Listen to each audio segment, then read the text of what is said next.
They said no one was allowed to touch the roads. Not even during the worst blizzard in a decade. Not even when fire trucks got stuck while a house burned just 6 doors down. So I did what any sane person would do. I cleared the snow. I saved a family. I gave the fire crews a path. And 24 hours later, the HOA fined me $800. But they didn't expect what came next. They didn't expect the neighborhood to finally wake up. They didn't expect my wife to uncover a forgotten bylaw that turned everything upside down.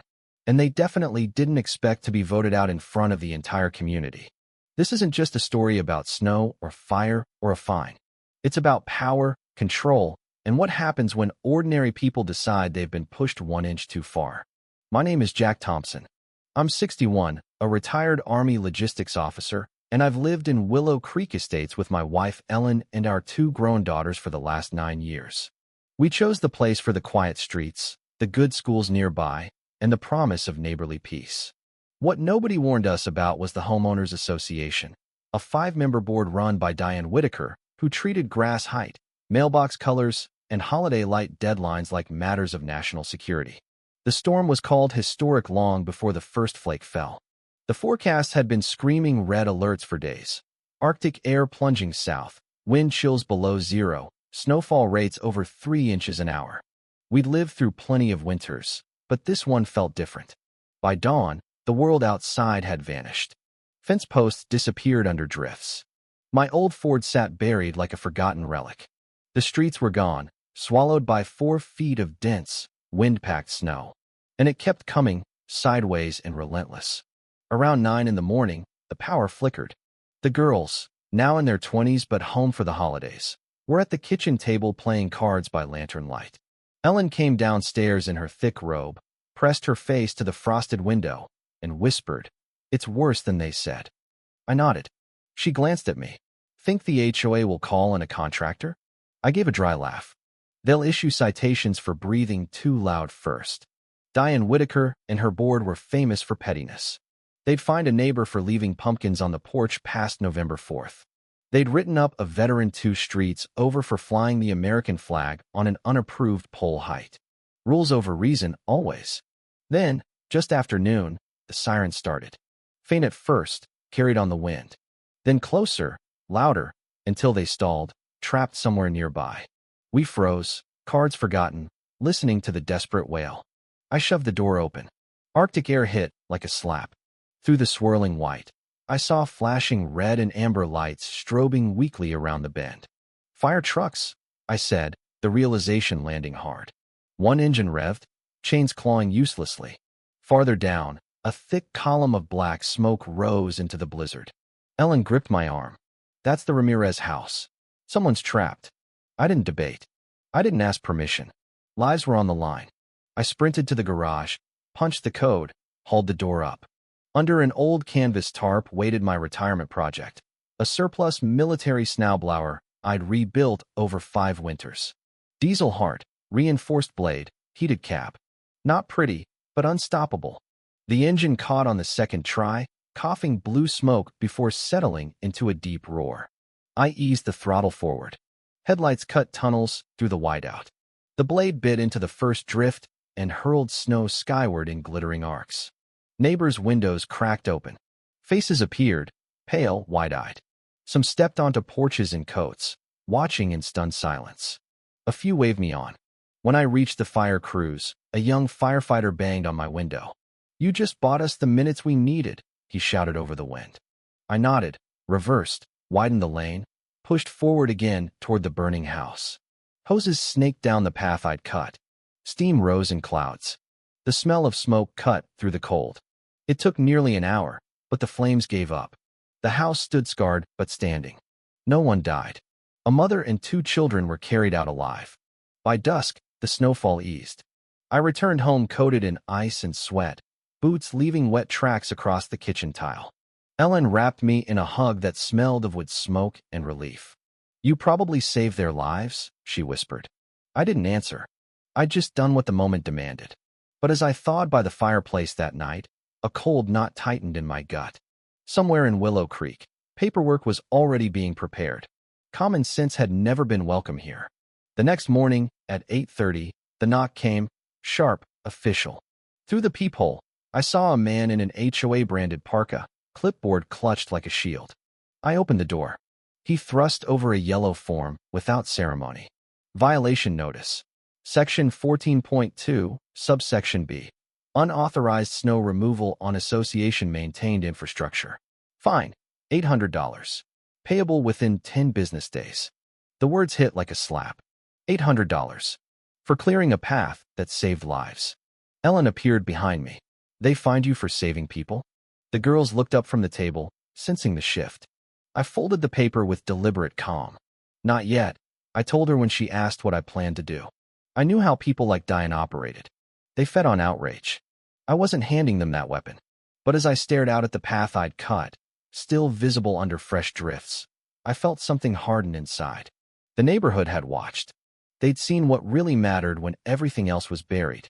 And no piece of paper could erase that forever. By midday, the neighborhood Facebook group, usually lost cats and garage sales, exploded.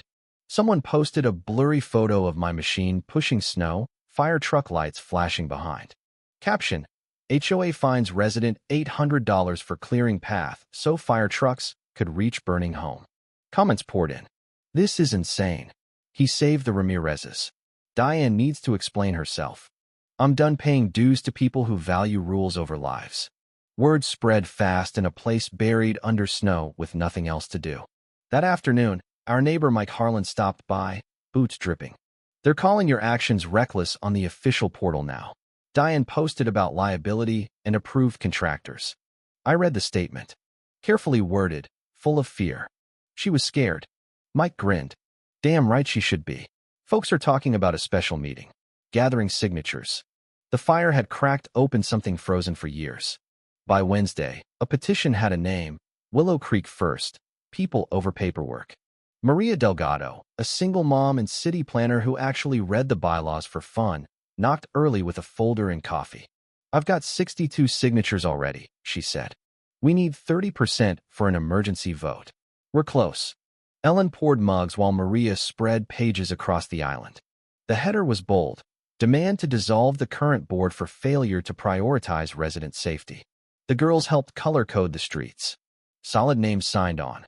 Mike, the Petersons, even Mrs. Whitaker's old rival who'd been fined for too many bird feeders. Maria tapped a line. Section 7.4. 30% triggers the vote. 60% dissolves immediately.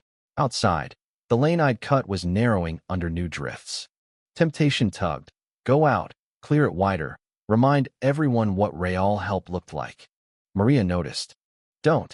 Let them see what happens when no one else plows. By Thursday, we reopened the main loop ourselves. Mike brought his smaller blade. Others fired up snowblowers. No plan, just instinct. Kids sled for the first time in days. Hot chocolate appeared on tailgates. Then the email arrived in bold red caps. Cease unauthorized equipment, use immediately. Threats of escalating fines, liens, legal action. I printed it on bright paper, tacked it to the community board with one line. I opened the road so your children could breathe. By morning, the board was covered in notes. Thank yous. No fine is worth a life. Resign. A child's drawing, green machine, red truck, family waving. Late that afternoon, I saw Diane alone in the snow, tearing down notes, stuffing them into a bag like evidence. She looked smaller, frantic. Maria stepped out, calm and clear. We'll see you Saturday. Diane flinched, muttered something, then hurried away. That night, the petition hit 146 signatures, over 60%. The vote was locked. Saturday evening, the clubhouse overflowed. Over 200 people. County observer in attendance. At 6 sharp, the motion, dissolve the current board, effective immediately. Diane stood, coat crimson. This is invalid. You've doomed standards. The observer cut in. The county certifies this. Ballots were marked. Tally at 721. 182 yes, 21 no. Motion passed. Diane snatched her purse and stormed out. No one followed. The room exhaled. Quiet nods. Relieved smiles. Sunday morning, the clubhouse was locked. Diane and her last ally turned people away. Ellen had stayed up late reading the digitized bylaws. At midnight, she found it. Section 11.3b. If the old board refused turnover within 72 hours, petitioners could force transition with county oversight. We filed the paperwork. Clock started. Friday at 9:30, County Rep Lisa O'Donnell arrived. Diane waited by the doors, defiant. "You have no jurisdiction." Lisa was brisk. "The charter is binding. Step aside." Diane flung the keys into the snow. "Fine. Watch it fall apart." I picked them up. We opened the door. Inside, stale air, half-open files, old agendas, mailbox colors, basketball hoops, snow interference. We worked methodically, cataloged, photographed, sealed finances for audit. When the last cabinet shut, Ellen stood in the old boardroom. "You did this," I told her. She shook her head. Spring came slowly. Grass pushed through thinning ice. Crocuses lined walkways. A little free library appeared on the corner. The accounts were audited. Nothing criminal, just years of petty spending. Funds went to park repairs, emergency aid, shared snow gear. Diane's house sold quietly. The new owners brought cookies to the first community meeting. One soft April morning, I walked alone. Stars lingered. I passed the Ramirez house. New roof, warm lights. A curtain twitched. Someone waved. At the entrance sign, a small bronze plaque had been added at ground level. Community is not enforced. It is chosen, built, and protected together. I stood there a long time, breath fogging the air. When the snow returns, and it always does, we'll be ready. Not because of rules, but because we remember what matters. What do you think? Have you ever dealt with an overbearing HOA, or seen rules get in the way of basic human decency? Drop your thoughts in the comments below, especially on the bigger question. When do rules cross the line into injustice? And how far is too far before people push back? I'd love to hear your side. Share your story. Let's talk about it.